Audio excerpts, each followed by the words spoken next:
this season is in Malaysia, and we were just pinballing all over the country from skyscrapers to jungles to tropical beaches. And so it has a very kind of like 007 espionage, thriller, popcorn summer movie kind of feel to it. Hi there, it's WAMC News Director Ian Pickus.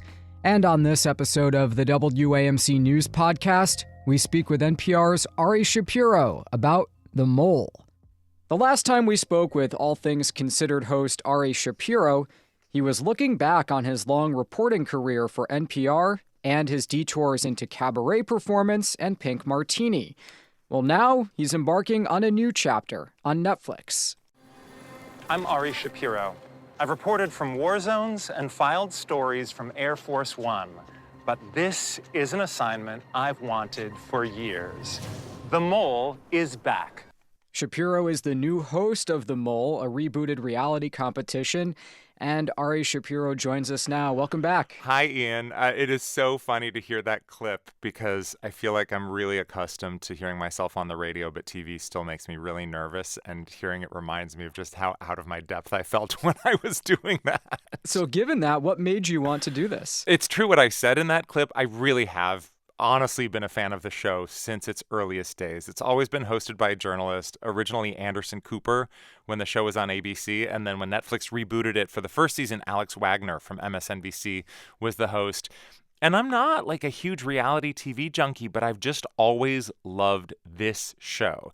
And as you mentioned, the last time we talked, I was kind of on book tour promoting my memoir, The Best Strangers in the World.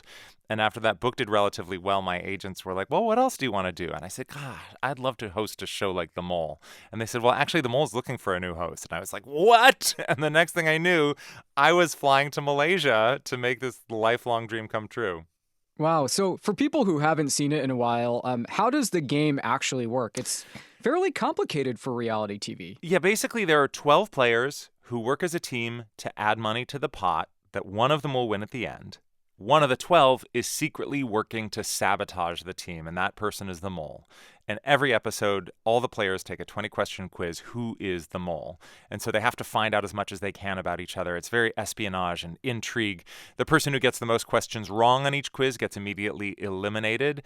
But every episode takes place in a completely different location. Every season takes place in a different country. So this season is in Malaysia, and we were just pinballing all over the country from skyscrapers to jungles to tropical beaches.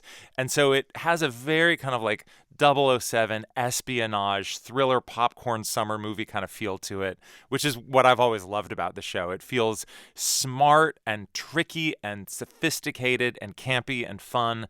And it also feels like it's never gratuitously cruel to the contestants, which appealed to me a lot. A lot of Netflix personalities end up in multiple Netflix projects. So are you filming a Christmas rom-com right now? That is a great question, and no, I am not. But you put your finger on something, which is that Netflix, I think in a very savvy way, is creating what they call the Netflix reality universe. And so like a couple of the contestants from season 1 of The Mole went on to do other reality shows like Perfect Match. And what I think Netflix realized is that people who watch one of those shows will kind of get attached to a character and go watch another show. But no, I host The Mole. That is all I do on Netflix, and I am happy to stay in my lane.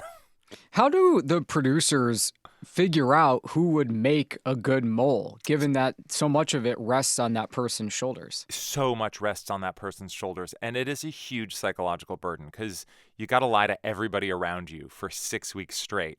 And what I didn't realize was that the producers cast the show. They choose the 12 contestants before they decide which one of the 12 will be the mole. So all 12 of the people are there for some specific reason. One might be like, actually is an expert at escape rooms. Another is sort of like an online sleuth, this woman who got famous from the documentary Don't F with Cats, also another Netflix show. Like the head internet sleuth from that is one of the 12 contestants. So they all have a reason to be there. But then after the 12 get chosen, a psychologist does like a thorough assessment of each of the 12 and reports back to the producers, here are the people who we think could handle the burden of being the mole, and then the producers choose. But I didn't know who the mole was, which I was very grateful for because I was afraid that if I did know, I would accidentally give it away.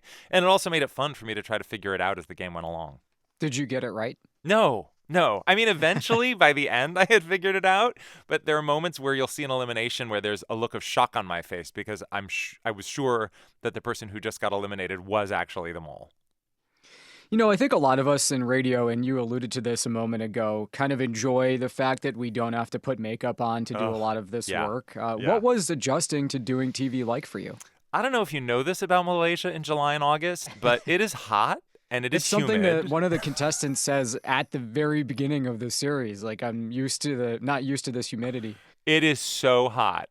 And when you're on the radio, no one can see if you've got a shiny forehead. But the entire production crew was Australian, and they kept reminding me that it was in HD. And they would this is HD. So it was really important that I not be sweaty, which is challenging when the producers have decided they like the way you look in layers and you're in this hot, humid environment. So it was as much a burden for the wardrobe team and the makeup team as it was for me, but somehow we got through it. Did you get any advice from some of your predecessors who did come from the world of journalism and doing them all? Alex Wagner is actually a good friend of mine, so I leaned on her a little bit. But the other person who I leaned on a lot was Alan Cumming. Because as you know, Alan and I do a cabaret show together. We've been touring the country for years with this show. We call it Och and Oi. Och is sort of the Scottish version of Oi, the Jewish version. And so he and I have been friends since before he hosted The Traitors, a reality competition, which is very similar to The Mole, and long before I hosted The Mole. So when I got this job offer, I was sworn to secrecy, but I looped in Alan because I knew that I was going to be leaning heavily on him for advice and guidance, and he was a great kind of phone-a-friend while I was in Malaysia.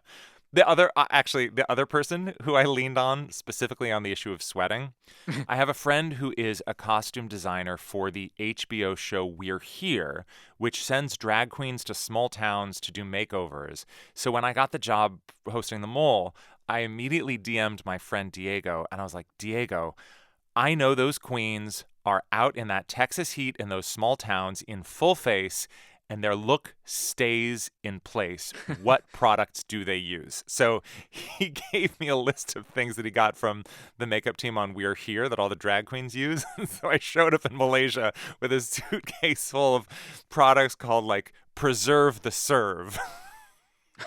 Did it work?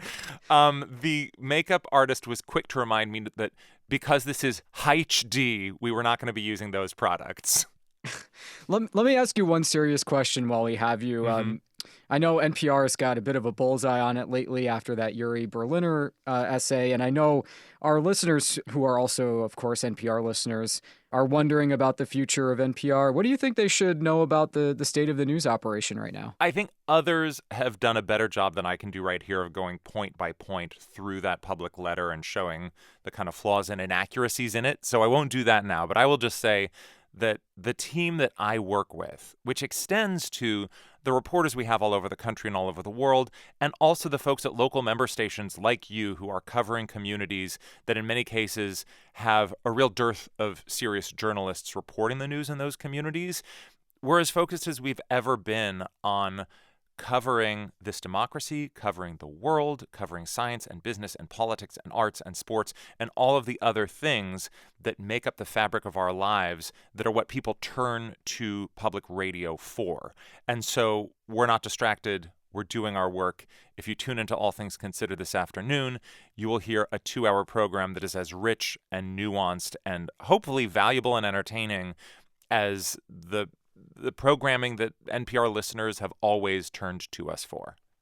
So while you were filming, I imagine you were pretty busy, but did you get to steal away to do any NPR reporting in Malaysia? I wanted to keep a firm church-state divide. I was very, very grateful to NPR for giving me a 6-week leave of absence to do this. And so if people were wondering last July and August why I disappeared for a stretch of time, that's why.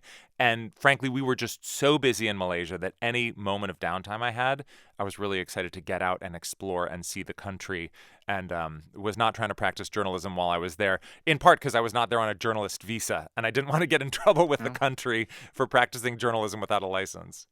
That makes a lot of sense. Well, the new season of The Mole is on Netflix, and it's hosted by NPR's Ari Shapiro, and you can hear him on this station during All Things Considered on weekdays. Ari, congratulations on this new endeavor, and I wish you lots of luck with it. Thanks, Ian. I hope you enjoy the show. Okay, that does it for this episode of the WAMC News Podcast. Thanks so much for listening. Until next time, I'm Ian Pickus.